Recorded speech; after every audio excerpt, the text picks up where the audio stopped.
Welcome to the Tea Party of Hot Springs Village area. I'm going to just sing a little bit for you to get us going, get us quieted down.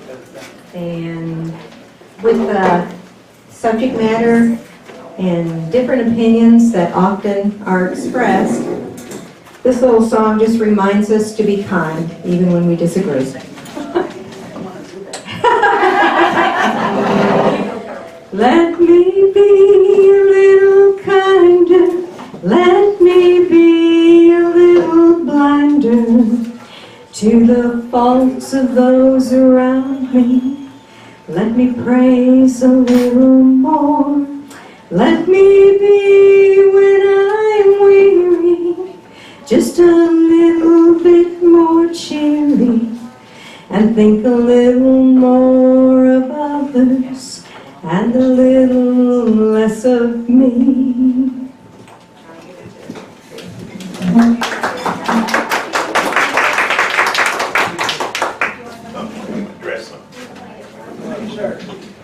Thank you, Melanie. I'll try to remember that the next time I talk to a Democrat. Very nice, was it? Let us pray. Heavenly Father, we've just celebrated another wonderful 4th of July. We thank you for this one-of-kind country that we live in. We thank you for the wisdom you gave our founders, for the flag of freedom which still flies above us, and for those of our leaders who still uphold our founding principles.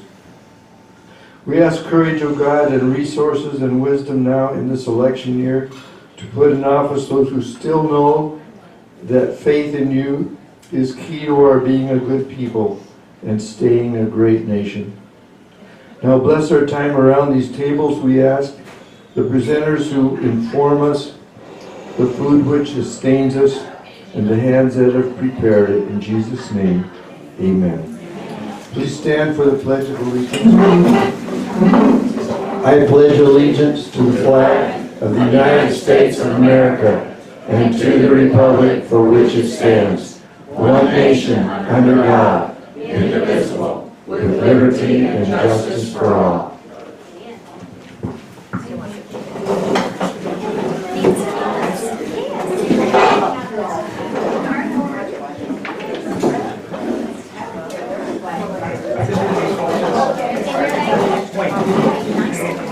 A couple of announcements before we launch into the deep end of our program. There's some flyers that are handed out. If you don't have one, we have some more, but for there's an annual, it's a second annual Arkansas Tea Party Alliance. It's in Little Rock, a flyer there. There's a lineup of interesting guests, and there's a lot of opportunities for you to interact with some people, some of them probably very like-minded people. An opportunity to make friendships, get some ideas, maybe get some inspiration, maybe get over some of the depression you feel for some of the things that have happened recently in government. And I know I could use that myself. And so please, that's the 13th of August 13th, 8 to 4, and you can stay overnight at the hotel there. The hotel has a special rate that they're offering for our convention. It's $99 instead of the usual, I think, $120 or so a night. And you need to call and just tell them that you're there for the ATPA, which is Arkansas Tea Party Alliance election. There'll be people from across the state there. That's one announcement. The other announcement is Ralph Eds is here. Some of you know Ralph from running for JP last time, JP 13, this area. I'm sorry? Or close to this area. And he works at the community college in the adult education department, but he's got a program arranged that he'll tell us about, and rather than me saying any more, Ralph, come up and tell us what you've got going on you'd like people to participate in.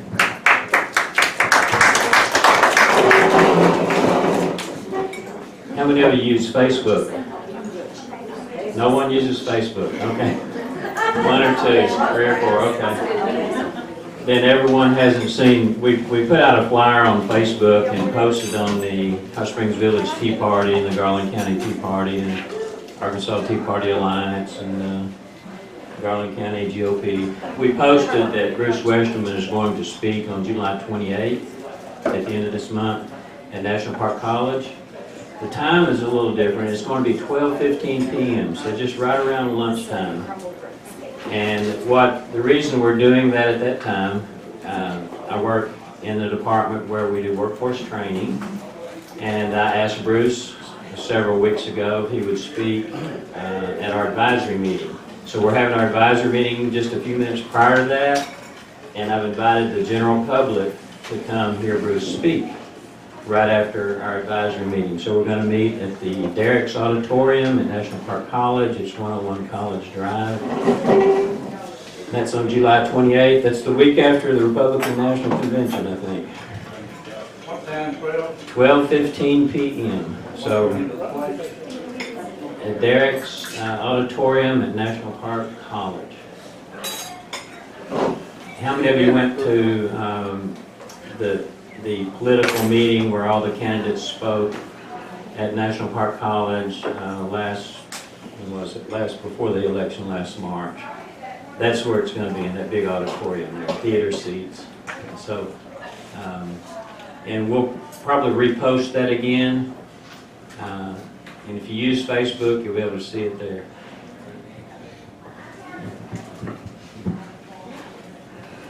Thank you, Ralph. Look forward to going myself on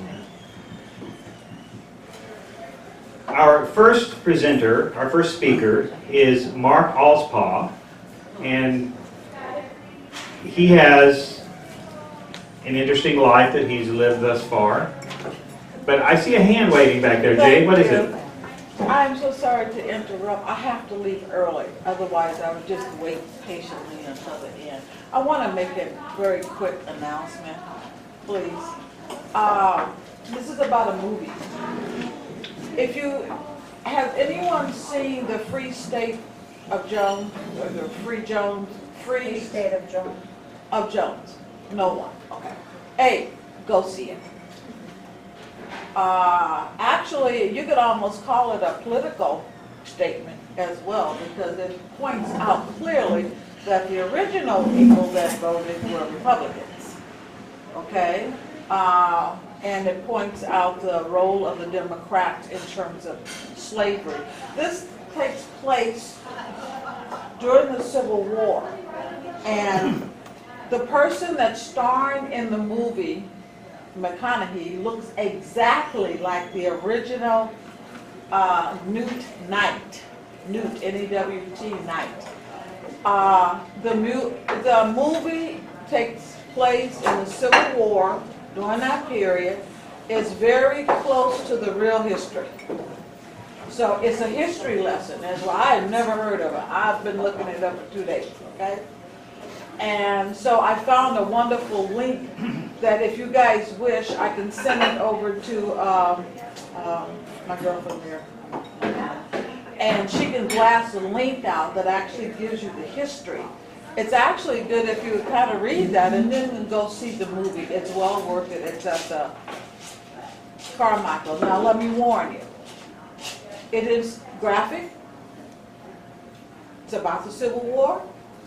It's about slavery. It's about attitude. It's about interactions between people.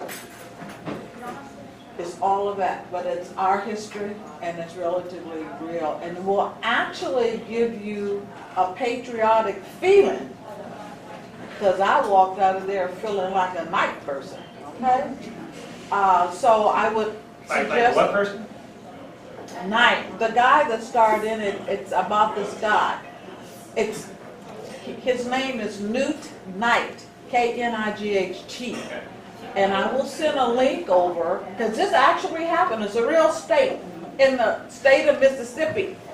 They kind of like left the Union, okay? Anyway, it's playing right now at the Carmichael, and I really suggest that you go see it. I have a person that won't vote. I've been talking to him for 2 or 3 years. He's going to see it. Okay, so after you see it, you will recommend it to your friends like I am recommending it to you. Okay, so if you didn't pick up on that, Dr. J highly recommends this movie called Free State of Jones is Free playing right. State of Jones, and Yeah. currently State, playing in the SCH, theater. and it's at Okay. Carmichael. Where is the Carmichael? I have never heard of it. Hot Springs. Oh, Central 10. Oh, No. Play in there too. Yeah, all right. Oh, okay. Thank you. But it's in Hot Springs. In Hot Springs or at Tinseltown. It's really good. Yeah. Thank you. Thank you.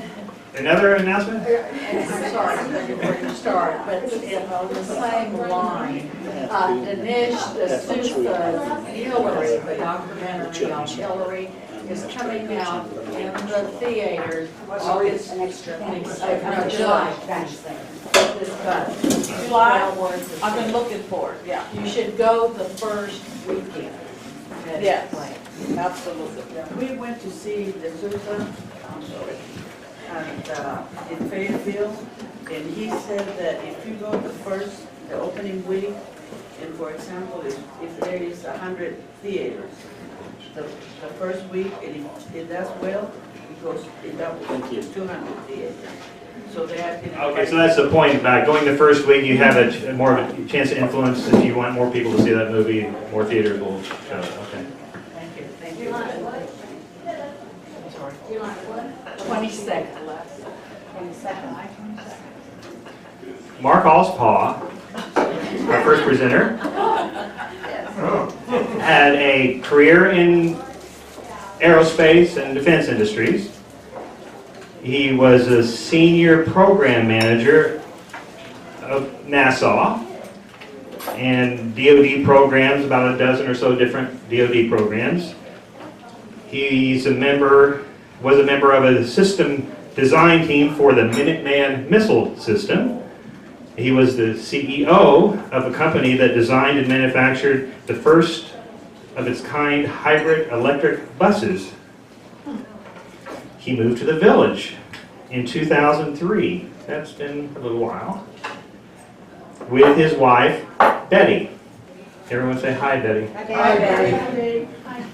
And now Mark is a constitutional activist, is how he describes himself, working to restore the Constitution and state sovereignty. Please welcome Mark Alspaugh. He's going to talk to us about, well, you've got some material there. Thank you. I will be talking about, I guess the title of it is, a Bill of Rights for Hot Springs Village. And just to give you a kind of a historical perspective that may have some bearing,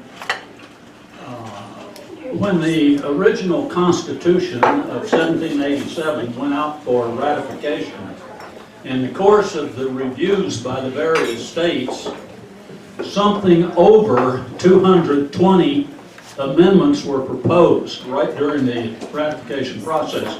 There's a history professor at the University of Pennsylvania that's accumulated all that sort of data. And I can tell you that the Constitution of 1787 would never have been ratified. We would not even have it if there had not been an agreement to incorporate the Bill of Rights. Because the conflict that was going on, the political conflict, was between the Federalists who weren't concerned about it and the Anti-Federalists who thought the federal government had way too much power.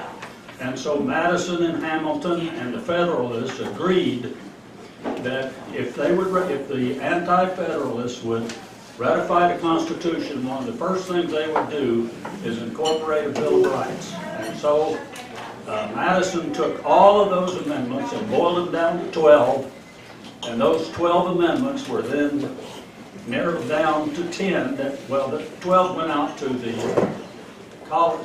states for ratification. 10 were ratified. It took a couple of 3 years, but that became our Bill of Rights. And so my point being that what we have today in a situation like Hot Springs Village is, I'm sure that if we went out and did a survey, we could find more than 100 things that the people in the village think we need to be doing differently in order to give the homeowners more say in the way things are conducted in the village.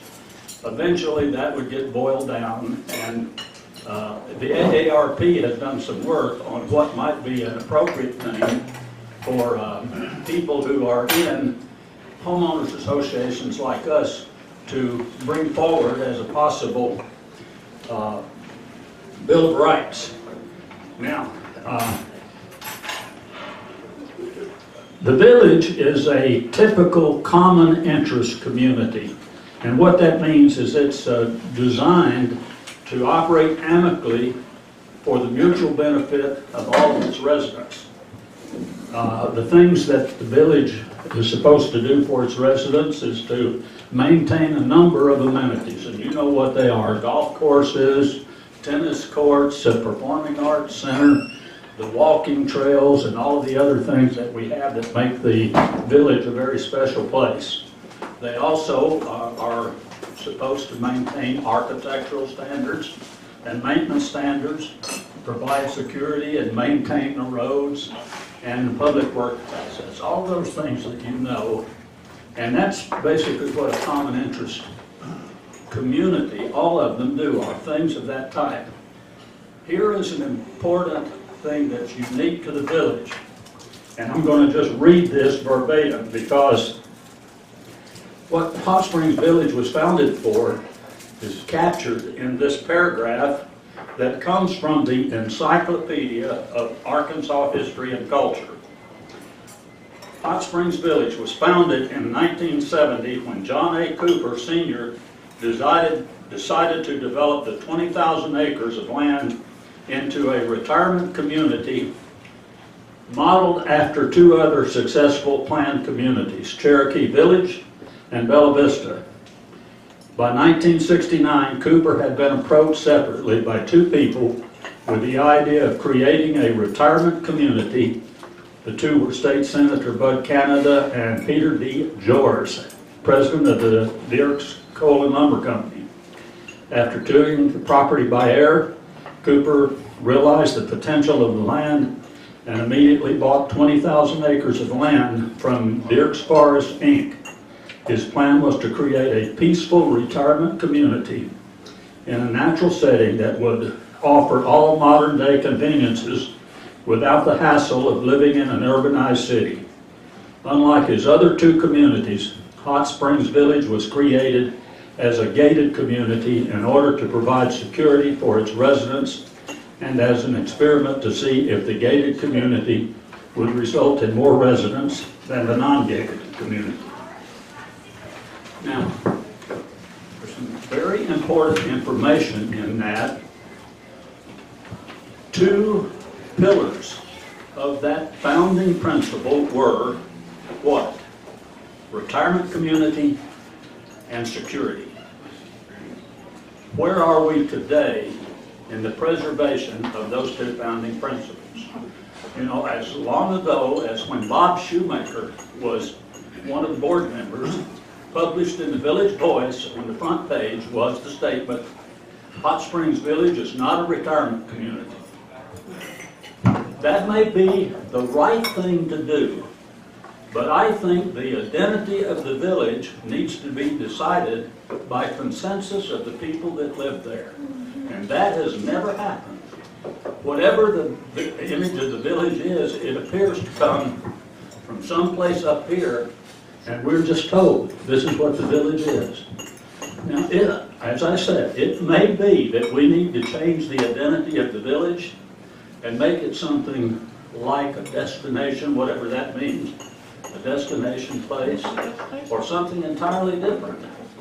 If so, and if the majority of the people in the village want that to happen, or the majority of the property owners, so be it. Let's move forward. But it's sort of difficult to deal with it when these sorts of things are just pushed at you and you have essentially no say in it. The fact that we don't have a substantive say in things of that type is one of the reasons that a Bill of Rights for the village might be something, or for the property owners, might be something worth considering. I've conducted a non-scientific survey of friends, family, neighbors, gone to the village meetings to come up with what I call a list of concerns, and I'm sure you have some concerns too. And this list is not intended to be the list, anything of that type. It's just the kind of things that we talk about when we talk about these kind of issues. And one is identity. What is the village? What should it be? Should we make something out of the fact that we were a retirement community and we could be the best retirement community in the country, or do we want to change it and become the best resort community in the country? Transparency. You know from what you read in the Village Voice that there are concerns about the transparency of the governance in the village. There are secrets that a lot of people think ought to be public information that all of the villagers know, but for whatever the reasons, they're kept secret. There becomes questions about the responsiveness of village management to the concerns of the people. If people go to a board meeting and raise an issue, frequently they're told that we'll look into that, and then nothing is heard from it again. That's the sort of thing I hear. Just like the government. Respect. Respect for the people that will stand up in those meetings and say things. Trustworthiness. You know, there are concerns about the trustworthiness of our governance, especially when things like trying to secretly railroad through a board meeting a provision that would require us to pay an additional fee upon the sale of our property, that through the work of the Tea Party here in Clay, we got that stopped. The efficiency of operations. My own personal experience, one of the things that I did in my professional career is I was what was called a lean specialist, meaning lean operations. And that's not intended to mean not doing things, it's doing them smartly and right. And one of the things that, here's a truism. In a capital investment project, if you complete it ahead of schedule, in more than 90% of the cases, you will complete it below budget. The corollary of that is, if the capital improvement project is over schedule, it's not completed on time, it almost invariably costs more. I asked the question in a board meeting once about capital investment plans. Do they sit down and develop a written plan before they undertake a capital investment project? The answer was no, not only no, but hell no, we're not going to do that. We don't have time for that. Okay, now those are the kinds of things that can deal with efficiency. I have several others. Security is important. You know, people have talked to me about some of the changes that have been undertaken where our volunteer people who were doing a lot of the security at the gates have been replaced by a vendor, and that we have generally stopped really checking out people who are coming and going in the village. We sort of opened the gates because we want more exposure of the village for what it can possibly do to increase our population, let's say, for whatever ways that we want to go about it. Recently, I think there was a comment in the Village Voice that there have been, like in one reporting period, 12 people who were noted as having crashed the gates and were inside the village without being authorized. Betty attributes this to me, but I think it was really her. She wanted to say something about that Idaho potato truck was lost someplace in the village. Could somebody go find it? So anyway, it's things like that that people are concerned about. The AARP has commissioned some time ago a study to bring about a model bill for a Bill of Rights for property owners. In the handout that you have, I've given a summary of the 10 things that they talk about. And I don't think it's necessary for me to just read you what those 10 things are. The document itself is more than 60 pages and can be found at the AARP website. The document that they've developed is kind of a generic one, and if the village were going to undertake one, that document would be a good starting point, but it would need to be modified and made to fit the circumstances that fit in the village.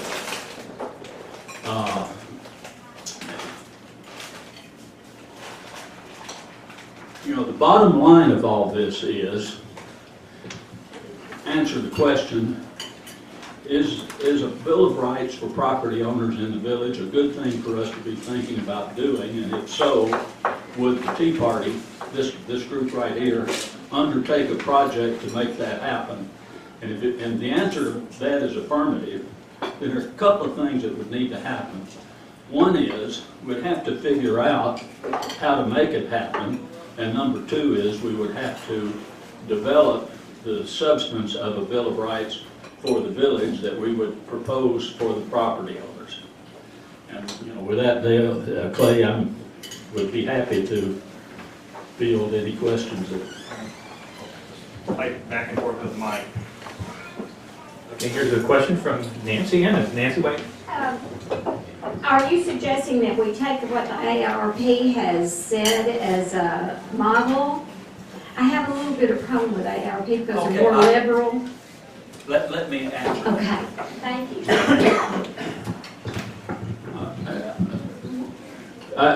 This may be a semantics problem.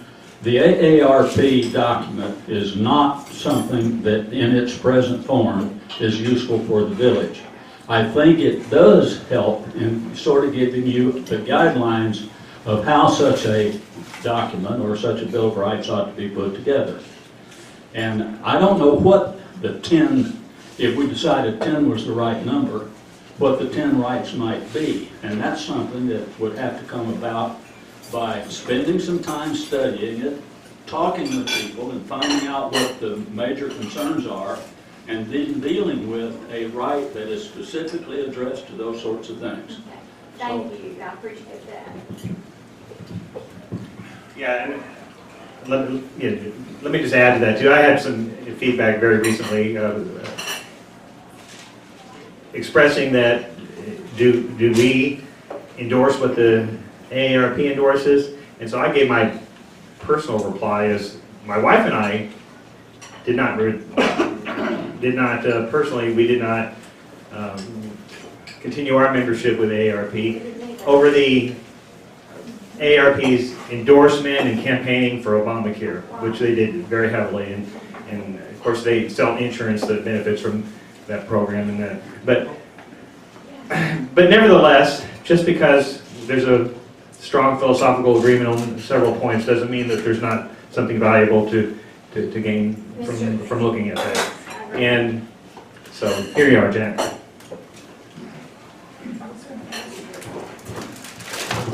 Well, the past forum, when the candidates for the board were running, that question was brought up and it was almost immediately dropped because it conflicted with the present or the laws and bylaws of the village. All I'm saying to Mark is we do all this work and they just say no. How do we overcome that objection?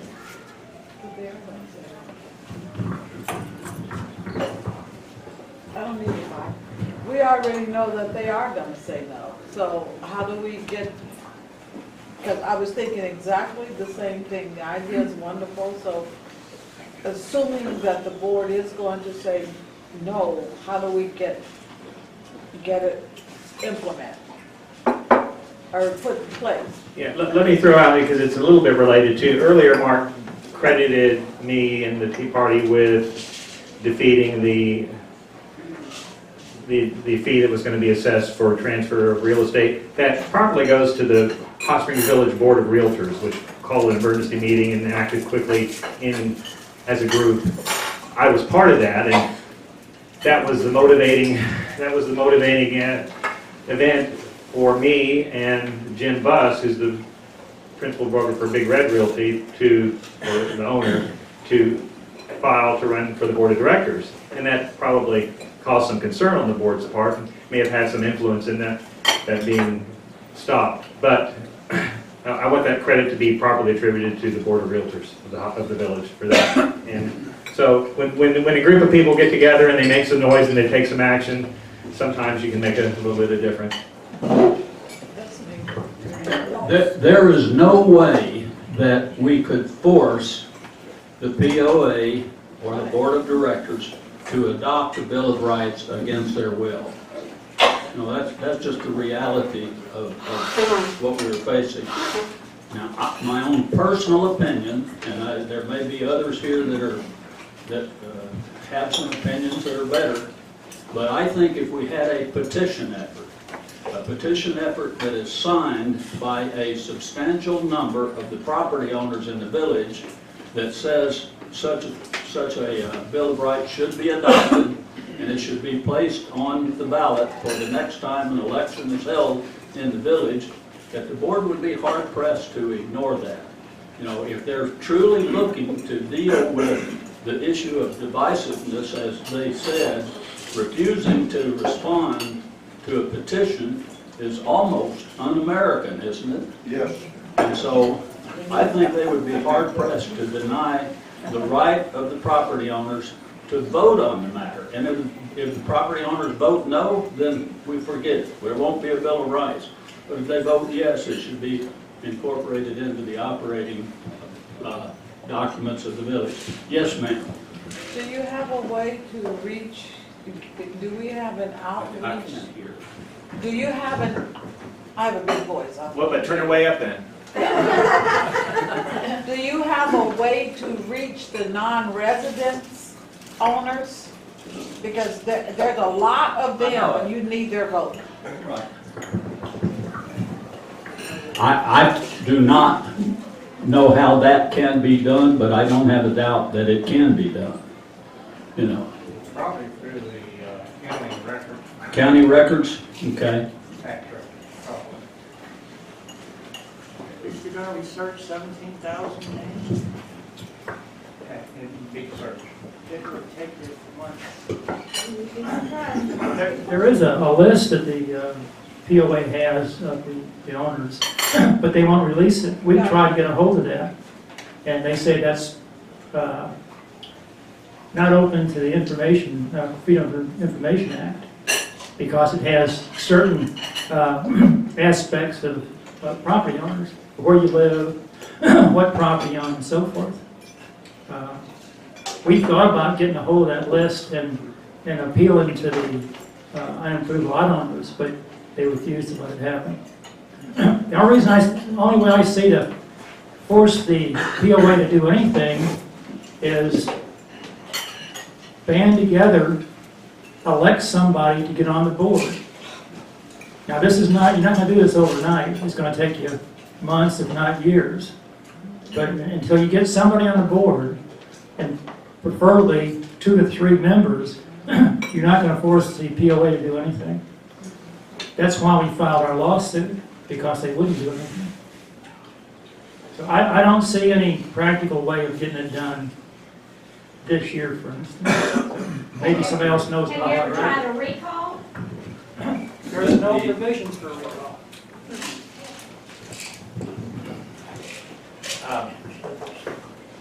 I see you, Linda. One of the things that is included in the kind of the generic Bill of Rights you have is the right of recall.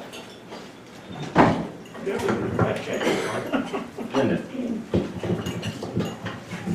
Yes, I had some concern, I think it's about a year ago, and I was talking to a very good family member of mine who brought up the position that the POA is a corporation, and in dealing with a corporation, you have little or limited ability to change how they're going to rule.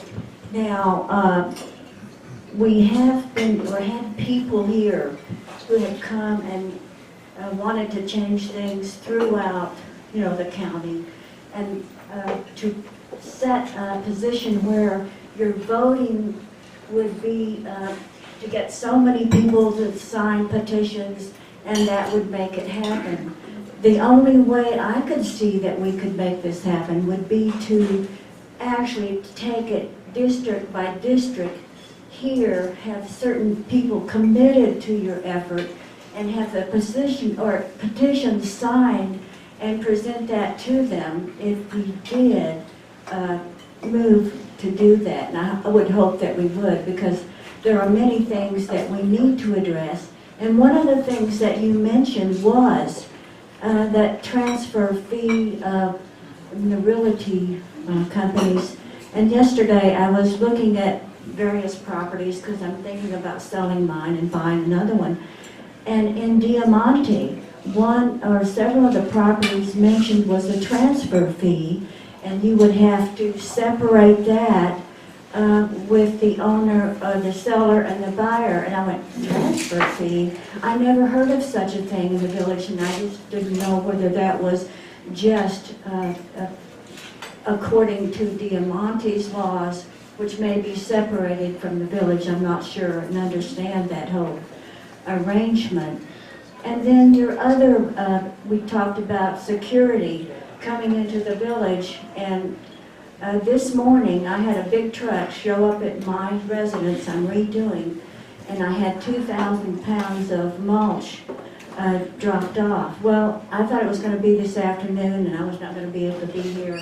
And he shows up at 9 o'clock this morning. I was not contacted. He somehow gotten through the gate, and that was, wow, he's here.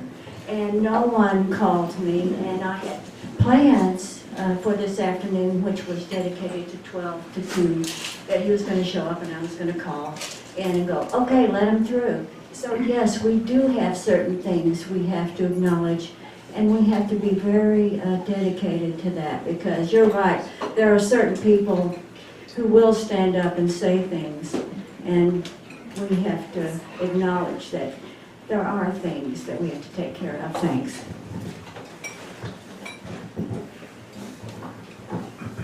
Are we allowed to go door to door soliciting signatures on a petition? I didn't think we could do that.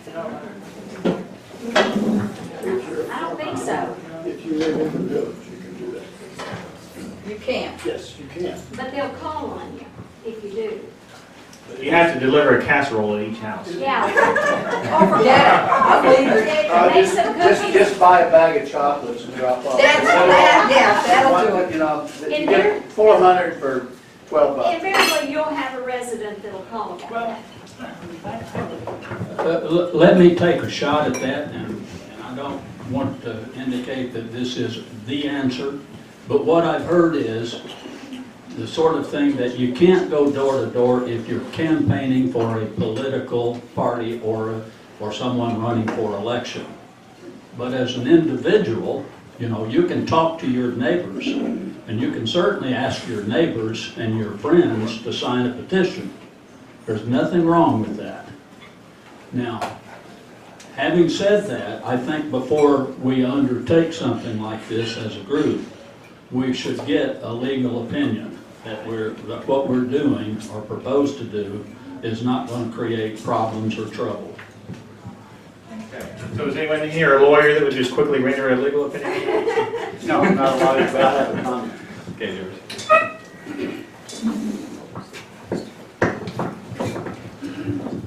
I've served on several POA boards, and I'm right in the middle of a conflict with the POA board.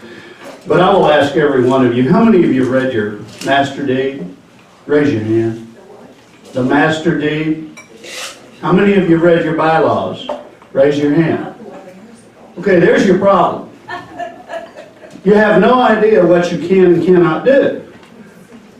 If it's not in the bylaws, and it's not in the master deed, they can't just change willy-nilly everything. They may change things willy-nilly because what happens is you elect representatives. You elect people that are on that board. Okay, they go on that board and they're just like city board members, they're like county JPs, and they're like what we send over to Little Rock and to DC. They flip. They get convinced real quickly for that terrible, terrible, terrible phrase, for the greater good. Okay? The greater good is you've had the shaft and they got the gold mine. So, go home, read your master deed, read your bylaws, and look at what it says. After you know what it says, now maybe you do want to consult an attorney. Maybe you want to go, I don't know, I don't live in the village, so I apologize. I'm just giving you my own experiences with POAs. You go to whoever represents you, if I don't know whether it's by districts or they all serve at large, I don't know, and find one of them and sit down and say, let's talk about it. Now they've done another thing here in the village, and I read the paper occasionally because it's sickening and I feel good too much of the time. But anyway, you hire managers and you bring them in. And the first thing that you do when you hire a manager, bring them in, is how are we going to prosper? Okay, prospering may not be in conjunction, congruent with what your objective is and what your bylaws were and what your master deed says. So your problem is that you have a document that does what you all really want. You have to force people to follow that document, and you have to adamantly and viciously and loudly and as often as possible, when they violate those bylaws and they violate those that master deed, that you stand up, and that is when you talk about it. Now, you give one example here that I really understand well. You talked about what it was as a retirement community, and they want to change it to a destination community. Well, I'm not sure that your master deed and bylaws, and I can't say those two words often enough, and you all can't ignore it. Is that what it's about? It probably takes a minimum of 50 and usually 75% to change those things. That means they got to put it in a vote of the people and get 75% to do that. Now, if they've done that, again, you have the shaft and they have the gold mine. But that's where I suggest that you all start. And it is a battle. And at some point you will have to organize and get an attorney, and you'll have, and what you have to do along the way is threaten them. But remember, they collect all the money, they keep all the money, they decide how it's spent, and those few representatives that you have, those are the people. If you can find one that gets in your corner, if you can find two that gets in your corner, I don't know how many's on your board, but that's what my recommendation is to go. The other thing is, don't sit in this room and talk about it. Run for that board. Get on that board. Be a thorn in their side. Be a burr in their saddle. Because if you're not a burr in their saddle, they're going to do exactly what they want to do without regard for your desires, all in the name of for the greater good. I'm going to ask you something, George. I'm going to ask a question. We have a problem with lots that have been turned back, and the POA is in charge of that, and they get to vote on those lots. What do you do about that? That's in our laws. I think that, someone brought it, I think that's all you can do, because it stacks the deck. Let's say that you've got, I don't know how many you got, but I'm just going to say you got 25,000 lots or more, okay, and you have X occupied, and those people vote. Then you have more lots that don't. I mean, they have the gold mine, Yeah. and you have the shaft. If you can't prevail in that lawsuit, y'all are just whistling Dixie. And that's where we've been, because they have been able to the POA's been able to outvote us with that, with the lots that have been turned back in. What they've been able to do is they've been able to bully. Yeah. They have bullied you. That's right. That's how they're doing it. Now, I don't have the answer, because we all know the issue with these kind of communities. They have a lot of they prosper for a long time, and then they don't sell out or they don't get developed, and then they start going back, and then maybe the bylaws in the Mass Deed favor that. That's the thing that, if y'all have a lawsuit going, I think maybe your attorney talking to you at some time, if they would come and speak to you, he might be able to tell you how to get organized and what y'all might do. George, we got the mic over here now. Okay, I want to mention something. There's tremendous talent in the village of all professions. Is there any one retired lawyer who will do work for nothing, or are they all crooked? Oh. You know the answer. Oh, thank you. One more thing I just wanted to say real quickly. If there are some people that want to get with Mark and form kind of a working committee to explore that idea of the Bill of Rights thing and the Bill of Rights and model legislation also that they have, because part of what they advocate is something I'm not sure I'm for, because don't we already have enough federal or state employees? But anyway, the idea of having an ombudsperson for specifically to represent property owners in association in communities with associations like this. But here you are, Gene. What do you have to say? A couple of comments. One about the declaration and the bylaws. The bylaws have been changed 53 times since 1970. All it takes is 4 members of the POA board, and they can change the bylaws. So there's a particularly interesting section that talks about the open forum where all meetings of the POA board is open to the property owners, except, and there are 7 exceptions, and it goes anywhere from, let me see if I can remember, the personnel records. You can't find out, how a person has been doing his job, for instance. You can't find out what he's making. The last entry in that 7-item list is anything that the POA board decides is confidential. So that means that anything they don't want you to hear, they can keep you from hearing. They can have as many secret meetings as they want to. Back to the petition question, I know in the military, we used to set up petitions, not to change the way the government worked, because that was impossible. But when we wanted something done on the base and we wanted to find out how many people supported it, we put a member at the entrance to the PX. We put a member at the entrance to the NCO club and the officers club. And we'd ask people as they went to the PX or the clubs if they wanted to sign the petition. That way you don't have to go around door to door asking people, would you like to sign it? Plus you can put a sign up. It's just like Salvation Army does, or any of the charities.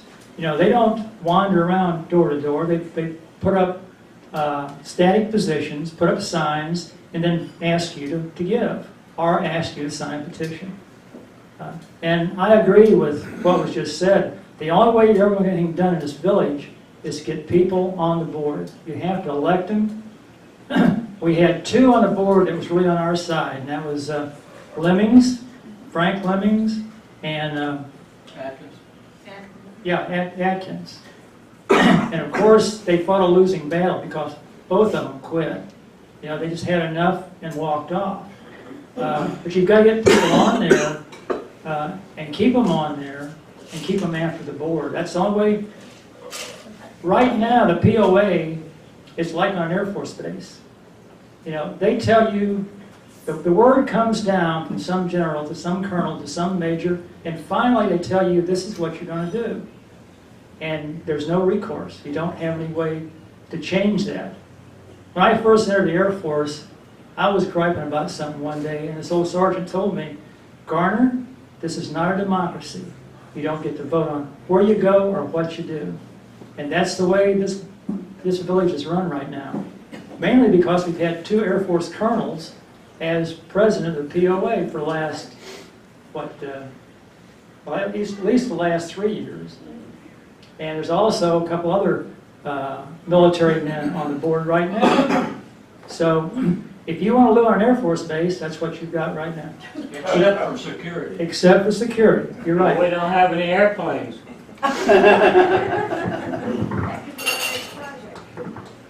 Now, okay, also, but before I forget, I wanted to say that those of you who might want to get with him and look at that idea, one of the things I almost did, Mark, okay, but one of the things I almost did, I didn't do it yet, but it should be done, I think, is to call the public policy people with AARP and ask them, what other communities, what are there communities that you can put us in touch with or tell us about that have followed, that have used your model legislation, have used your model Bill of Rights, and get in touch with those people, find out what they did and how it worked and how they got it implemented. If they, in fact, I presume somebody somewhere has implemented something along those lines. So, well, 1 second, Mark.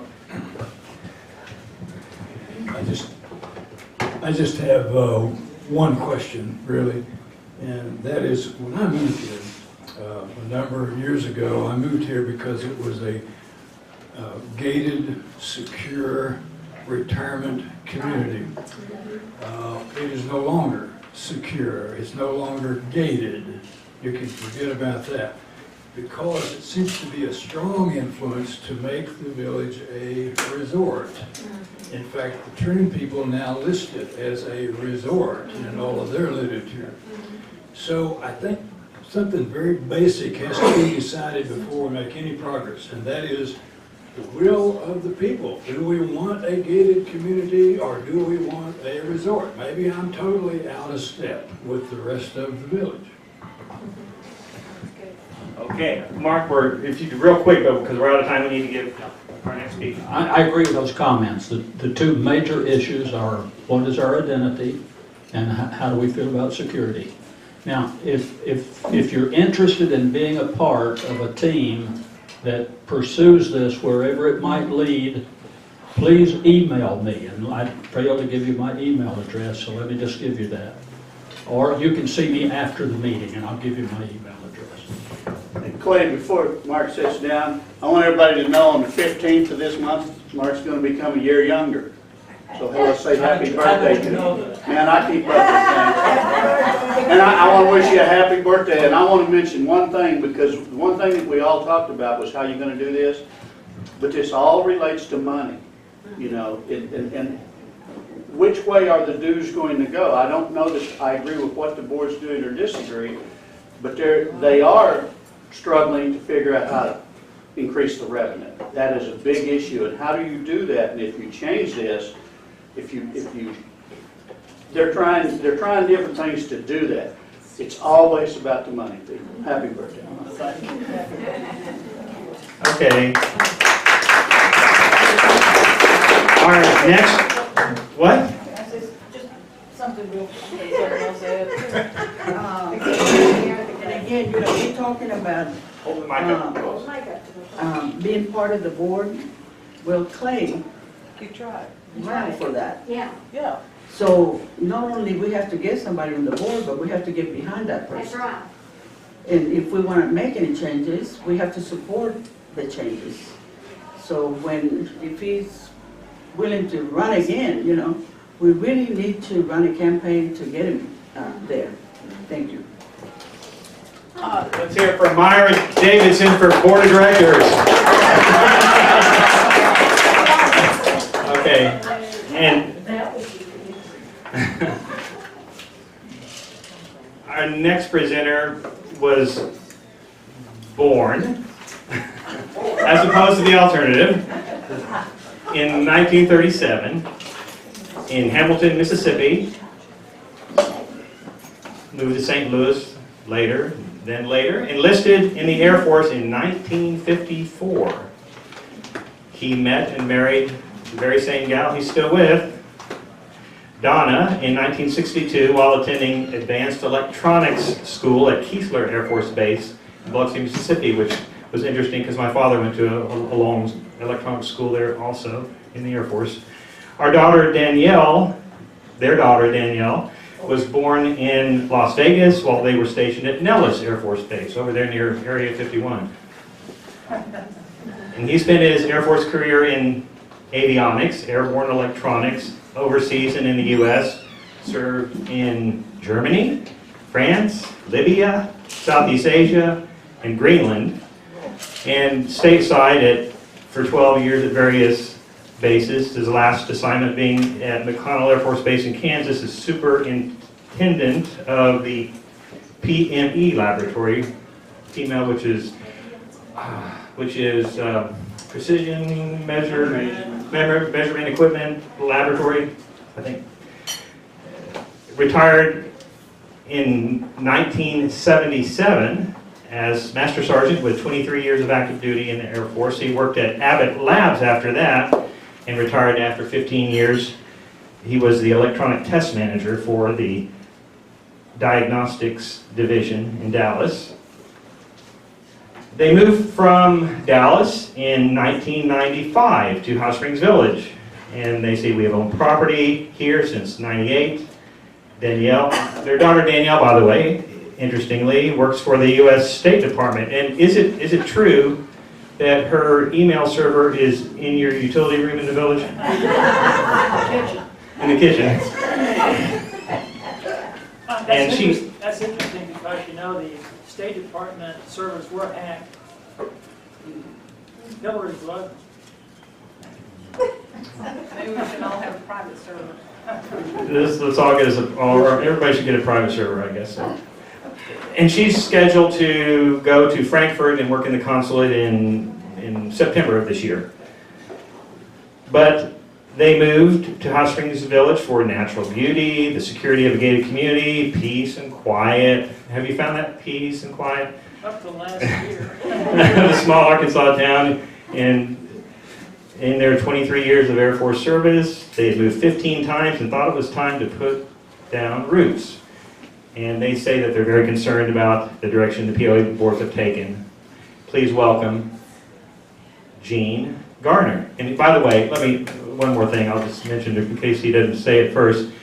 Was expecting the lawsuit, and this is the infamous or famous, depending on your feeling, Gene Garner, a plaintiff in the two-tier lawsuit that the village has been wrestling with for some time, thought that it was originally ruled by Lynn Williams, circuit judge in Garland County, and then appealed, and then the Supreme Court said, no, we'll take that instead of the Arkansas Appellate Court, and it's been with the Supreme Court since then. They thought they were going to have a ruling, or at least there was some expectation that there would be a ruling on June 30th, and a decision would now be known, but they have now taken their two-month recess, and so the earliest that that decision will be made would be sometime in September. Please welcome Gene Garner.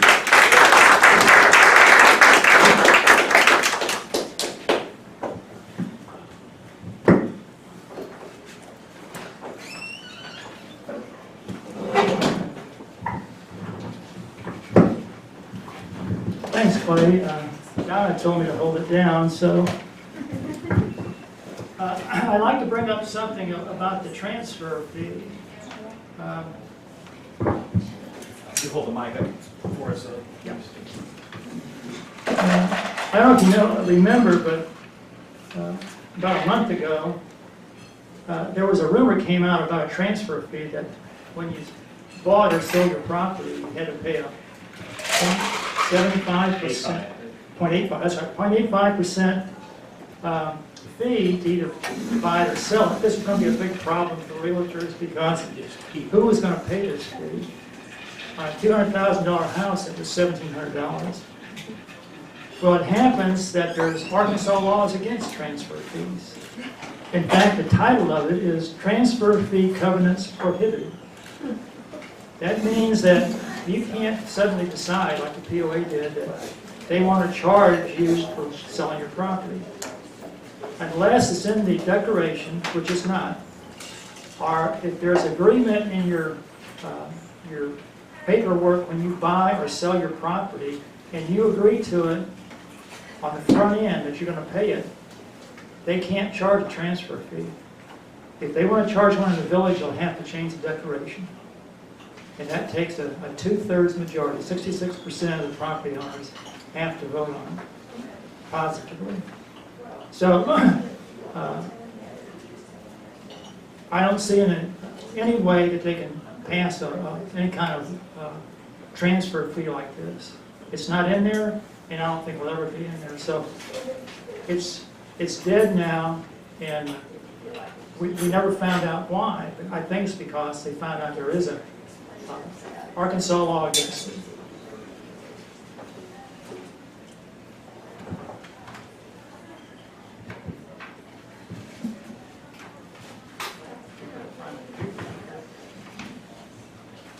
Okay, I'd like to tell you a little bit about our complaint. It has 4 components and is 428 pages long. It's the biggest complaint that Legacy Law has ever processed. And the reason it's so long is because we tried to get everything in there we could think of that the POA did wrong. We didn't get all of it, we just got part of it. So there's actually 4 main components. And I'd like to go through it and tell you what each component is about. The first is on the 2-tier assessment. And there's a court case, and it's called Hutchins v. Bella Vista, that we depended on for our argument. In this case, the appellate court adopted what they call the reasonableness test. And this test has 3 parts. The first part asks whether the decision or the rule is arbitrary. Any kind of decision or rule that the POA makes has to pass this reasonableness test. Like I said, the first rule is it arbitrary. And in our suit, we asked, was there really a need for an increase? The POA board said we had a $3 million budget shortfall. Keep in mind, during this time of austerity, the POA renovated the east and west entrances. That cost them over $400,000. They purchased new golf carts. That cost them $230,000. They hired new, I call them gate greeters. I don't know, they're not security personnel, so I call them gate greeters, and they wave at you as you go through. That costs $500,000 a year. They also started the renovation on the DeSoto complex. That's going to cost close to $3 million before they're finished. So during this period of austerity, where they say they needed to increase our assessments, they spent almost $3 million. Now, where was the deficit to start with? They also bought the fuel stop, by the way, for $32,000. The second part of this reasonableness test asks the question whether the decision or rule is applied in an even-handed or in a discriminatory way. Only homeowners had a raise, but unimproved lot owners got to vote on it, even though they had no skin in the game. One of our group said it was like Arkansas having a tax increase on the ballot and letting Missouri vote on it. The third part of it is whether the decision or rule was made in good faith. The only way it would pass, as testified by Colonels Keck and Shelton, was to let unimproved lot owners remain at $36.52 assessments and raise the assessment only on homeowners. This was a political decision, and homeowners were thrown under the bus just to provide money for all the master plans, new improvements. They built the Waypoint, Farmers Market, quite a few other things they built during this time too. That was all off the master plan. In fact, the DeSoto complex is off the master plan. They also tried to push through the luxury RV park. And the bottom fell out of that because they couldn't get financing. People dropped out. The second part of our complaint is making changes to the protected covenants without a vote. We depended on our declaration and Arkansas laws for our arguments. Our declaration says changes to the covenants must be made with an election and a 2/3 affirmative vote. 66% have to vote for it. Arkansas law says if you want to change covenants, you have to get 100% of property owners to approve it. They can't come in and say, we're going to put a dog kennel next to your house. When you bought, that was a residential area. They can't do that. Unless they get your approval. Now you can say, sure, put it in there. They put in what they call overlay zones. And they don't tell you what they are.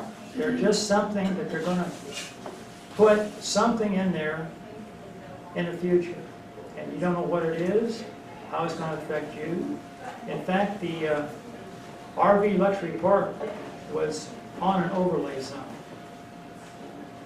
Now, a luxury RV park, I don't know if you want that next to you or not, but you should have some kind of say in it, whether they build it or they don't build it. They didn't give us a choice. Third part of our complaint is they vote non-paying lots. They've got something like 9,000 return lots and inventory lots they call them. They want to vote these. Right now they say they're only going to use them to vote for quorum. That means that, I don't know if you remember the last vote, but the first time they tried to push the two-tier assessment through, there was an active push to not vote. It was on Facebook, and a lot of people, instead of turning their ballots in, they threw them away. So there wasn't enough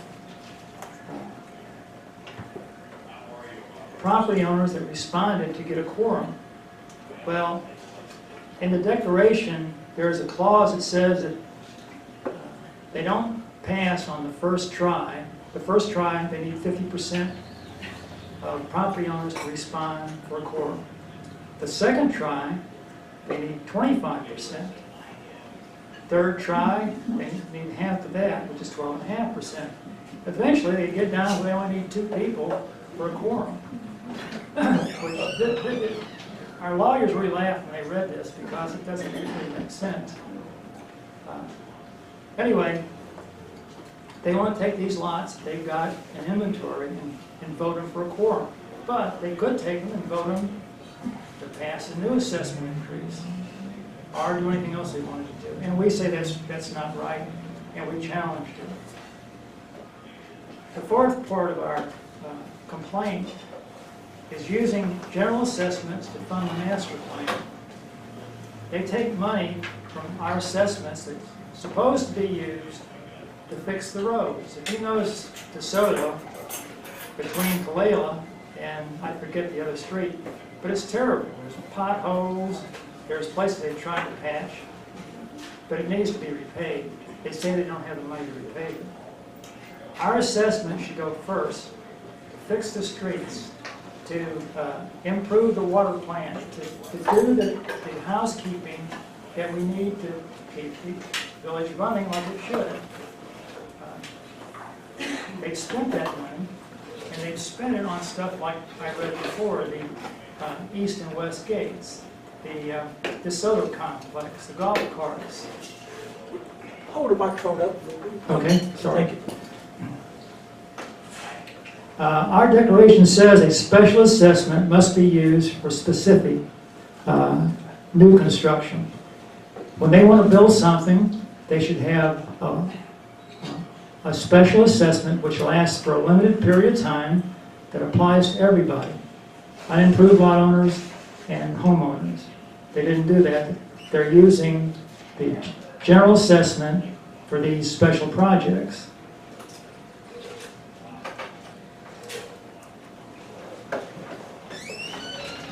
Our complaint was picked up by the Arkansas Supreme Court on March 15th, 2016. On March 30th, Justice Danielson recused himself. We don't know why. It really doesn't matter. But because of that, it left only 8 members to review our case. This raised the possibility of a title decision. And they don't like that. They don't want to go through the whole thing like our Supreme Court, our U.S. Supreme Court's done, and have a 4-4 vote. So they sent a letter, Chief Justice Brill sent a letter to Governor Hutchinson requesting a special justice be appointed.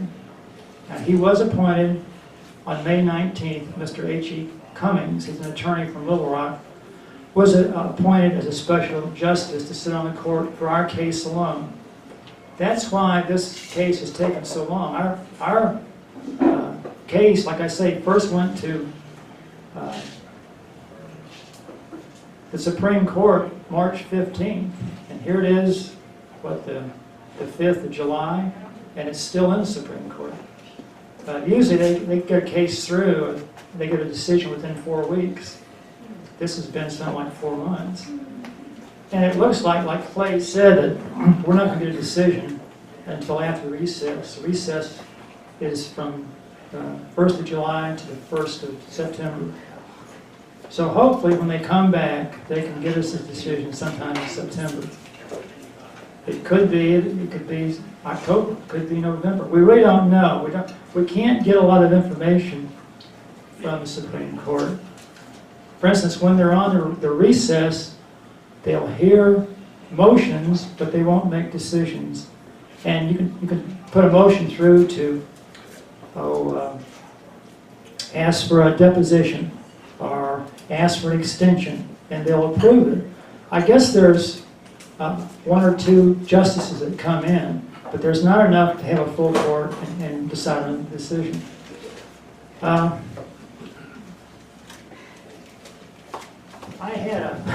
had a couple of sentences in here that I took out, but it was why we brought this lawsuit. The POA is using the property owners as tools. They take money from us, and then they decide what to do with it. In my opinion, the POA board should be doing what the property owners want. We should tell them what we want done, and then they should make sure it gets done. That's not the way it's working. They don't listen to us. You hear people complain. They stand up before them. They get their 3 minutes. They give them their complaint, and that's the last you hear about it. In my opinion, like I said before, the only way we can get anything done is to get people on the board, change the philosophy, change the way they operate. I don't believe that the village will ever be a resort. When you go to a resort, do you want to have to drive 100 miles?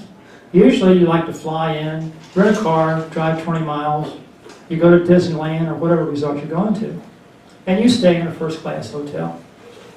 Now when you come to Hot Springs Village, and I'm not trying to knock the hotels around here, but I wouldn't call these, 4-star accommodations. And again, I like Charlie's, I like Sonic. They're not first-class restaurants. Why in the world would you want to go to a resort and have to drive there in your car? You're tired when you get out. There's no local transportation to get around in. There's no first-class accommodations. There's no first-class restaurants. And what do you do after 9 o'clock in the village? Go on, yeah, that's right.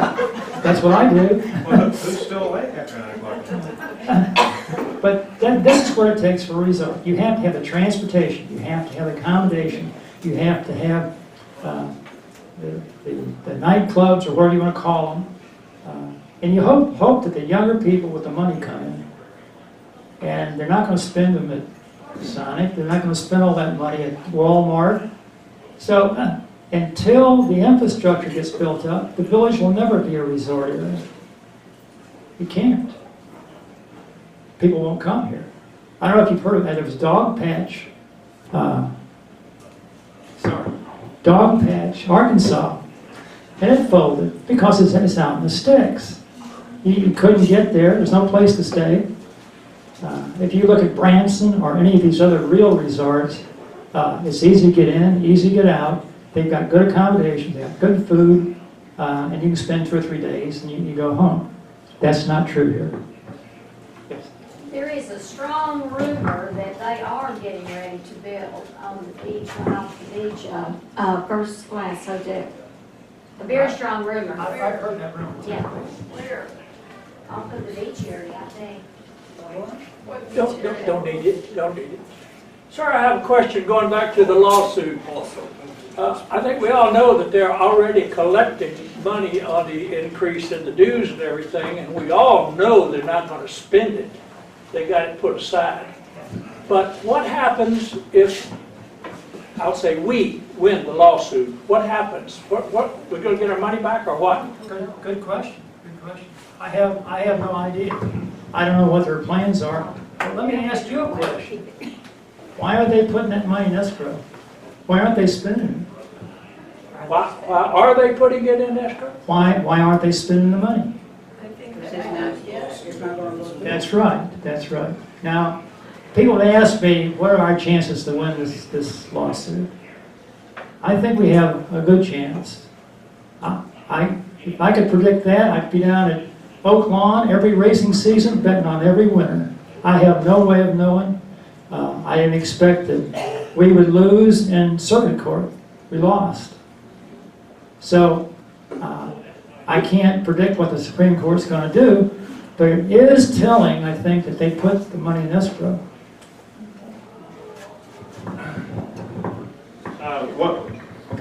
One question I'd pose to you, you have some thoughts about either way the lawsuit comes out, the consequence that there will be beyond Hot Springs Village for other communities.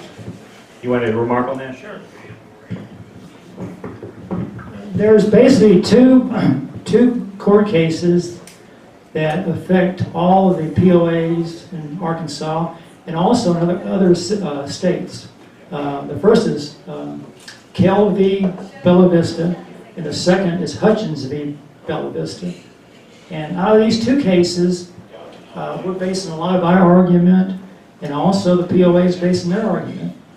And I've seen Hutchins v. Bella Vista quoted in Florida cases, Texas cases, North Carolina, California, all over the United States. They quote Hutchins v. Bella Vista. If we win this case, it's going to set a precedent, and it'll affect all gated communities, all POAs, HOAs, and condominiums in Arkansas for sure. If we lose this case, it'll affect all of them too. And it also is going to affect other states. They'll use it as a basis for any time there's a disagreement between property owners and their POA, HOA governments. So if we win, it'll set definite standards and limits to what POAs can do, what their board of governors can do. If we lose this case, I don't know what's going to happen, because it's going to mean that we have no rights at all, and they can do exactly what they want. Because if they can force 1/3 of the property owners to pay 100% of the assessment increase, in our complaint, our lawyer says, if they can do this, why can't they have an election next month and say, okay, assessments for homeowners are going up to $200, and assessment for unimproved lots are going down to $0. And they can't. So if we lose this case, it is Katie bar the door. That was my question. Really? Oh, I have one. I was at one of the POA meetings, and that was at a time when there was real discussion was raised in, and here's the reason why. And everyone got up and said, we have all of these things we need to take care of. And infrastructure being one of the main positions.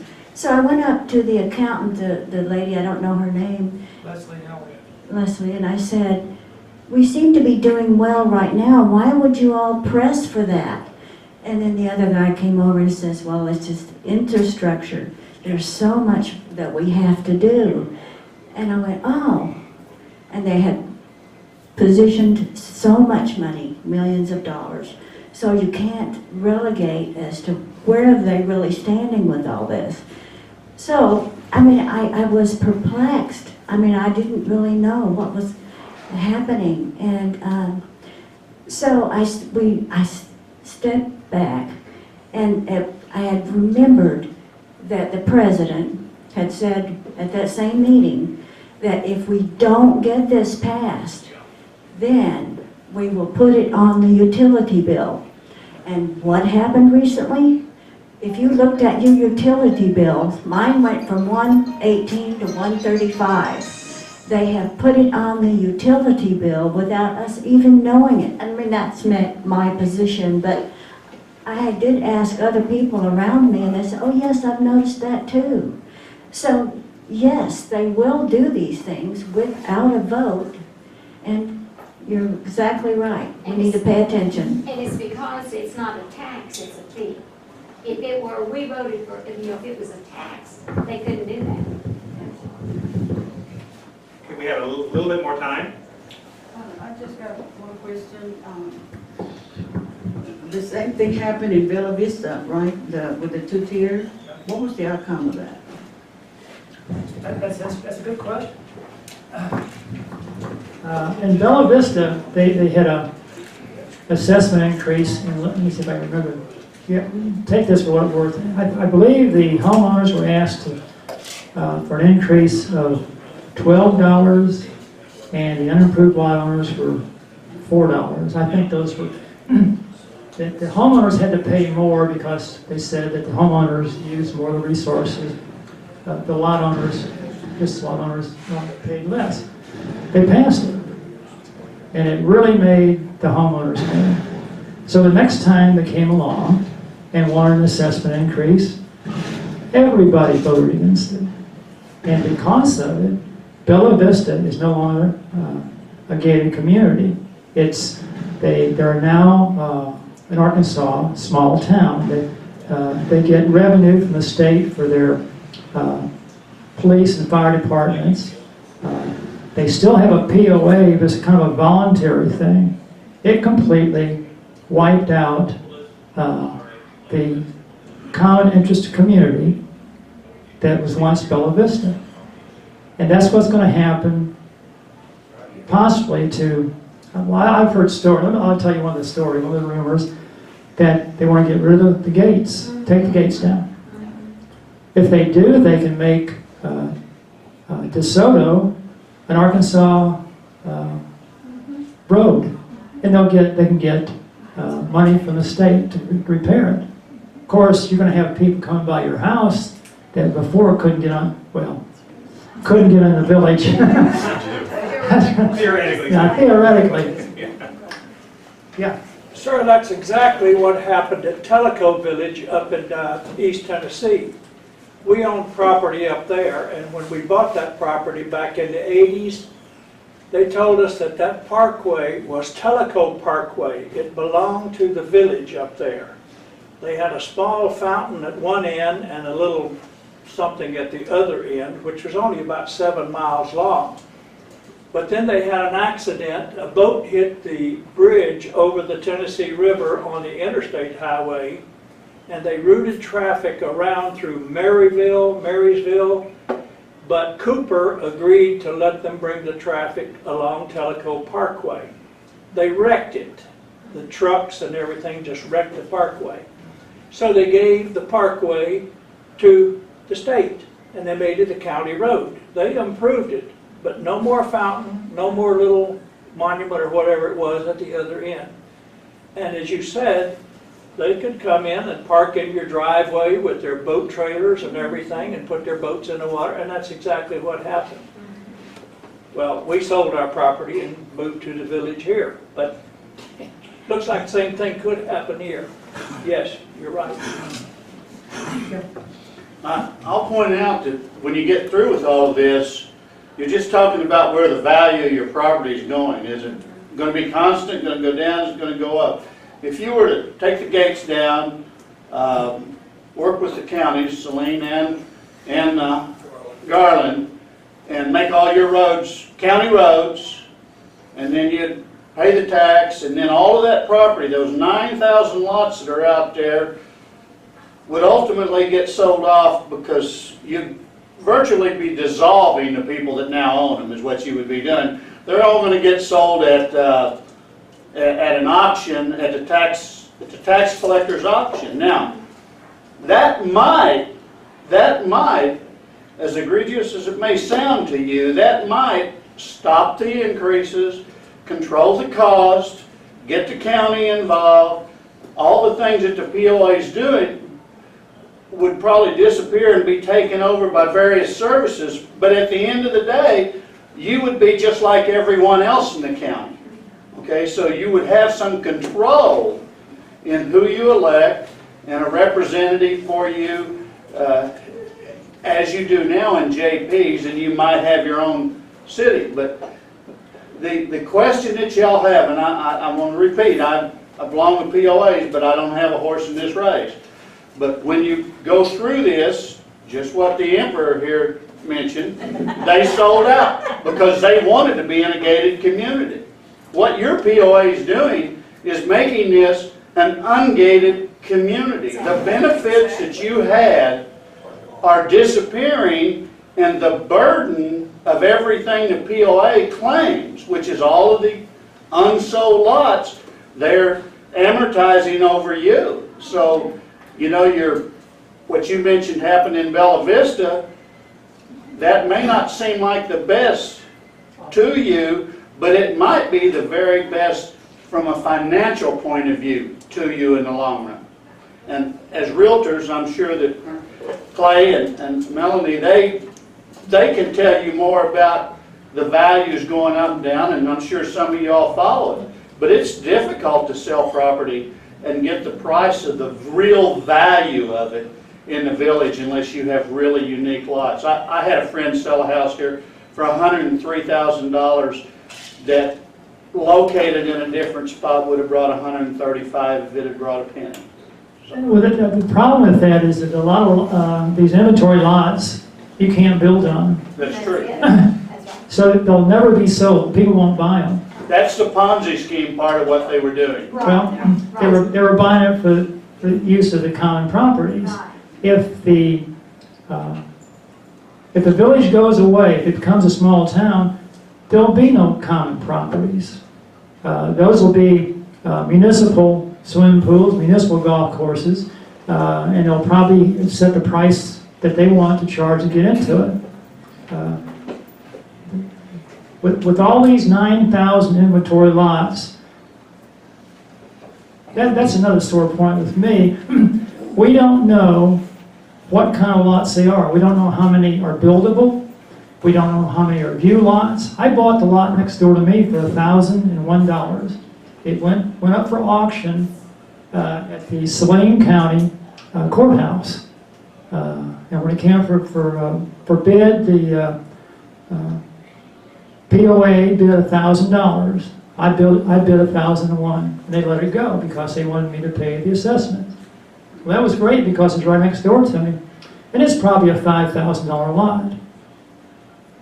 But right down the street, there are lots that are almost vertical. You can't walk down them, they're so steep. But people bought them so they could come out here and play golf. If the gates go away, those lots will still be there, and nobody's going to buy them. And all the lots, the value of all the lots will go down. So I don't see a real good outcome if our gates come down. No, I agree with you. I think it's a real tragedy. But I'll point out to you, when you talk about you have golf courses, okay, you did it. And you have a swimming pool, you did it. City of Hot Springs has no municipal swimming pool and has no municipal golf course and has none of the amenities that you all have. That is the problem that we face. You have a way to pay for it, but you have an out-of-control POA that's spending money for things and why they would have, if what you said earlier, somebody said earlier, your gates had some volunteers working at them part of the time, and now we're spending $500,000 when you had people that would work for free. I really love free help. I try to get my tenants in my rental properties to give me all the free help they will. You brought up another point. We've got, what, 8 golf courses? And what, 12,000 people? How big is Hot Springs and how many golf courses do they have? We had one question back here. They have just one at the country club. But that security on the gate was another example of POA. They did it real quietly, and all of a sudden we knew that our people that had been on it and lived in the village and loved it were. But those guys come out and wave at us now. I know. You know. It's a shaft to go. First of all, I want to say the people that worked at the gates before these readers were paid. There were volunteers that helped them, but the people that actually worked the gate were paid. My husband was one of them. Secondly, I want to say that we live in a community with gates. You cannot have a gated community and have churches, restaurants, golf courses, all these other things that are going on, garage sales, plays, because they want the people outside to come in to support them and to help them make money. So the choice is, do we get rid of all of these things, limit exactly who can come in by not letting other people come in to go to your garage sale? Or do we take down the gates? Because we are not a gated community. We just have gates that look like we're a gated community. That's my point. Information booths. Okay, Can I answer? For people, I had a estate sale business for a while, and all we had to do to let anyone come in from outside to our sales was give a letter to the police who told the gate if they were coming to a estate sale on whatever street, they came in. So, and churches are the same way. The church I go to, that we have Sunday school kids that come from outside. So I wouldn't see a particular problem that would have to get rid of the gates to allow everybody to come in. I mean, The problem is, my husband will tell you this, and I won't mention somebody else here that was a PRO too. I come and I say, I'm going to your estate sale. So they let me in. I have no intention of going to your. well, that's true. You always have people who break It's whatever. more than just a little bit. It's quite a bit abused. So you've got your choices. They can't tail you to the garage sale or the estate sale. They can't put a tag on your car saying, garage sale person. So, I mean, you're jiggling things. You've got to make up your mind. What do you want? I want the gate too. I want the gates. So you're saying throw out the baby with the bathwater. The first and second most desirable feature of Hot Springs Village, and this is on newcomers, they do a survey and they tell why they came to the village. Consistently, the first and second most important thing was security because of the gates.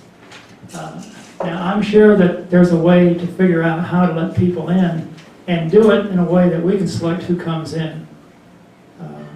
And as far as garage sales, why not have a section at the front of the village, just outside the gates, where people bring the stuff they want to sell. They set up in the parking lot and they sell it there. That way you don't have to let people into the village to go to the garage sale. And I'm sure that churches can figure out a way to let their members let their members be registered at the gates that they have access on Sunday. There's bound to be a way to figure out how to let people in and still not do away with the gates just so everybody can come in. If your general manager wanted a gated community. That's the point. That's been the point for years. Yeah. They have not wanted. They want everybody. I've been tempted to drive up to these guys and say, I want to come in here and rob a bank. No, I wouldn't do that. No, I wouldn't quite do that. But If they do, they probably have to get the bank. Resisting that temptation so far. yeah, but it's just, I can say anything. I can say I want to go to the beach. I can say I want to go fishing. I can say anything. And they have to let you in now. They're not allowed to refuse you. Well, during the short period of time that I was a candidate for the board of directors, and part of what Leslie Nally invited me to do was to submit questions to her about finances, and so I actually had a lot of questions, and I emailed her a list, and she answered a few of them, and I went in and we had a face-to-face meeting in her office for about an hour, and what I discovered was a lot of the information that I wanted, even as a candidate for director, I couldn't have because it was confidential. Things like contracts, salaries, and details of expenditures on an expense account. That's not available to me. That's all confidential. I was using the phrase secret. She didn't like that word, and so I agreed to use confidential instead. But transparency and accountability, it's the same thing that you want in the village, it's the same thing I want in Garland County government as well, and what motivates me for some of the things I do related to county government. In the coming months, we're going to have some of the candidates from Saline County and Garland County at our meetings. There's an election you may have heard about in November 8th, and it's not just a presidential election, there's also local candidates in several of the offices that we're going to invite and hopefully hear from here. But I would like you to thank, especially Gene. It's a little bit dangerous for him to be willing to address a group in public with the lawsuit going on and whatnot, and I appreciate it that those of you who are here behaved well about that, and thank you for that. And also for Mark, thank you, Mark, and for your interest in trying to figure out some ways. And those of you who want to work with Mark, please, I think, Mark, there may be some people that are interested in getting with you and working with you on that project and see if it'll go anywhere. And thank you all. Thank you, Gene, for coming. Can I say one last thing? Everything I've told you today is available. This is in the public domain. It's either in our complaint, it's on the internet, it's in it's down at the circuit clerk's office, it's been in the Village Voice. So nothing I've told you is a secret, or in fact, I don't know any secrets. But everything I've told you is readily accessible. The trouble is, it's just like Mark. If you go into AARP, I would suggest you read just the 10 principles. It's a 69-page document. It's interesting if you've got the time, but you can't possibly go through our declaration, our covenants, our bylaws, our rules and regulations. It took me probably 3 months to understand the declaration. I'd read it every other day, and it took me 3 months to finally figure out what they were trying to say. And there's still parts in there that I disagree with the POA on how they're interpreting it. Maybe there'll be another lawsuit. Would you come back, Gene, to after the decision? Would you come back and let us know? I'm not too old. What year might that be? Clay, can I make one quick question? Can you tell us how to access this on the internet? You mentioned internet.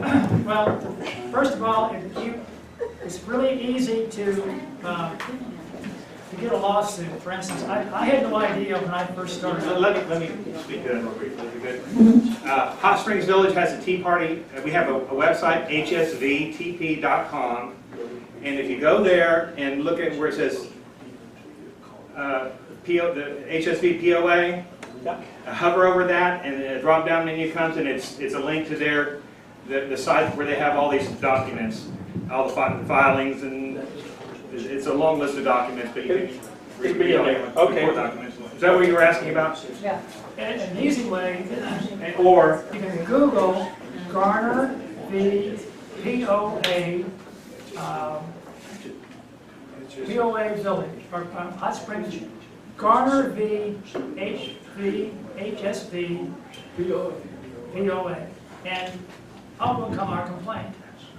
Okay. Now, like I say, it's a long, over 1,000 pages. I got lots of time. Okay. I have one question about it. Didn't the Supreme Court take jurisdiction of the case essentially away from the lower court?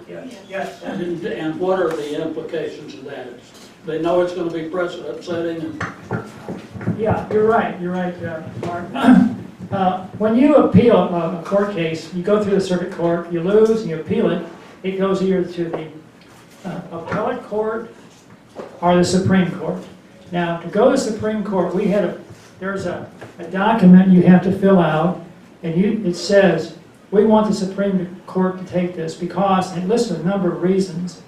One of the reasons I remember is that it's of interest to a great many people. That's one box you can tick. It sets precedent. That's another box you can tick. Well, I think we took those two boxes, and that's the reason they accepted our case. And if they hadn't accepted it, they would have gone to the appellate court, and that means that 3 judges would then sit down and decide what this decision would be. This way, we're getting the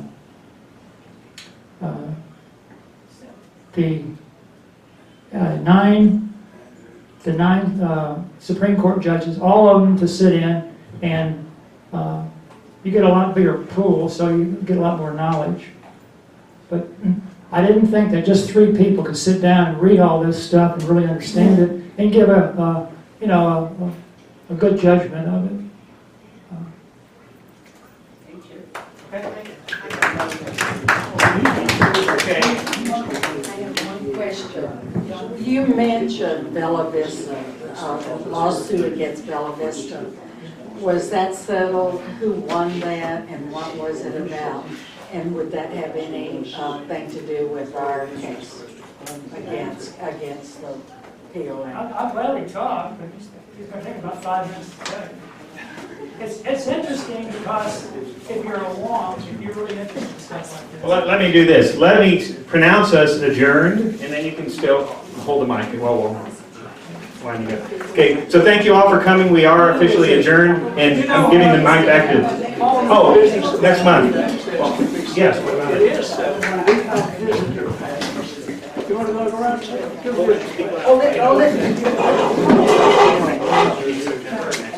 Next month. For October. August? Our next meeting, the first Tuesday of the month, what we wanted to do was have an open forum and present the Democratic agenda and then have someone respond with the Republican agenda. I have been unable to find an intelligent Democrat. So I got... She found a damn fool that'll sit in now. So I got George is going to be Hillary Clinton with a wig on. I just need a ladies' pantsuit, push-up bra, and a wig, and I can be Hillary, folks. I can be Hillary. So it's going to be a lot of fun. We want to make it like a Saturday night skit, Saturday Night Live. Live. I mean, fun, but also informative. So please tell your friends and have them come next week. It'll be Tuesday Lunch Live. What date is that? That's August 2nd, well, I think it's 2nd. Anybody looking? You looking, Kathy? It's the second. 2nd. August 2nd. Okay, and Gene, I sent I give it back to you. Here you go. Hutchins v. Bella Vista. Mr. Hutchins didn't like paying assessments. And he sued Bella Vista, the POA, saying that they didn't have the authority to assess his property and force him to pay the assessments each month. Now, on the face, all you had to do was read the declaration. It says that if you buy property, just like in Hot Springs Village, if you buy property, you have to pay the assessment. That's all there is to it. So they went through this, and first of all, I said, Mr. Hutchins, we're sorry, but we're ruling against you. That was the sole issue of Hutchins v. Bella Vista. The thing was, for some reason, the court said that we're looking at some of the items in your declaration, and on items 3 and 4, there was a statement that said that the POA could look at the property, and if it was unimproved, they could charge them a lower rate. It repeated that same statement in item 4. And the court went ahead and said, we've looked at other court cases to see how a decision by the POA can affect a minority of property owners, how it can force some people to pay more than other people. And that's where they came out with this reasonableness test I talked about. And they took cases from Florida, Texas, Georgia, North Carolina. They went through this whole list. And from all these different court cases, they came up with these 3 questions that had to be answered if the POA passed any kind of rule or regulation. And that was it arbitrary? Was it even-handed? Was it discriminatory? And they spelled that all out. And it was really odd. They did this because there was only one question asked in Hutchins. So as a result, when they laid this all out, it gave us a basis for our argument, which is that you can't force a minority to do something that the majority doesn't do. You can't single them out. As a result, Hutchins lost the case, and it kind of established the fact that if you buy property in a gated community and it's in the declaration, you have to pay. There's no way you can get around it. You can sell your property and leave, that's the only way. So Hutchins really set the standard for a lot of different states. Like I say, I've seen Hutchins cited in multiple lawsuits. I've never read a lawsuit in my life until I got involved in this thing. And I think by now I've probably read 1,000 of them. The more I read, the easier they are to read. But you see that actually the law is pretty reasonable. You know, they try to do what's fair for everybody. It's hard to do a lot of times. But I think they're going to see that the POA in this village is not doing what's right for everybody. It's not even-handed. It's not in good faith. You know, it's